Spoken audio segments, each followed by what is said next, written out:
중소형 증권사들이 대형 증권사들만의 잔치인 국내 IPO 시장에서 눈을 돌려 중국 기업 IPO 주관 사업에 주목하고 있습니다. 국내 기업보다 훨씬 높은 주관 수수료를 받을 수 있고 경쟁도 상대적으로 덜하기 때문입니다. 하지만 일각에선 중국 기업에 대한 국내 투자자들의 신뢰 회복이 먼저 이뤄져야 한다는 지적도 나옵니다. 김성우 기자입니다. 동부증권은 신한금융투자로부터 해외 IPO 관련 핵심 인력을 영입하고 최근 기계장비 제조업체인 최뇽기계집단, 의료용품 제조기업인 캉푸인터내셔널 등 중국 기업 5곳과 코스닥 상장 주관 계약을 체결했습니다. 유안타증권도 중국 화학회사인 산동티엔타임, 중국 우롱차업계 1위 기업 경방차업 등과 IPO 주관 계약을 맺었습니다.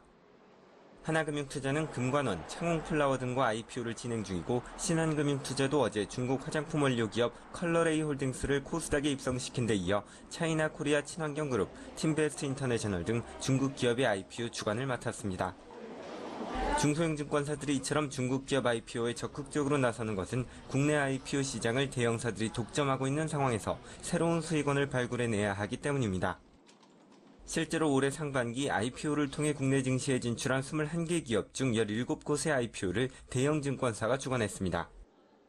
반면 중국 기업 IPO의 경우 수요가 많아 경쟁이 덜하고 약 3%인 기존 IPO 수수료율보다 훨씬 높은 5에서 7% 수준의 주관 수수료를 받을 수 있어 중소증권사의 새로운 먹거리로 떠오르는 겁니다. 하지만 일각에서는 중국 기업의 IPO가 국내에서 흥행할지 의문이라는 목소리도 나옵니다. 중국의 사드 보복으로 인한 반감과 중국 경제에 대한 의구심이 중국 기업의 신뢰도에 악영향을 주고 있기 때문입니다. 특히 지난 4월 코스피에서는 중국 원양자원이, 코스닥에서는 완리가 감사 의견 거절로 거래가 정지되고 상장 폐지 절차에 들어가면서 중국 기업에 대한 신뢰는 더 떨어졌습니다. 투자업계 관계자들은 우량하고 투명성 높은 중국 기업들을 발굴, 상장시켜 국내 투자자들의 신뢰를 쌓아야 한다고 조언합니다.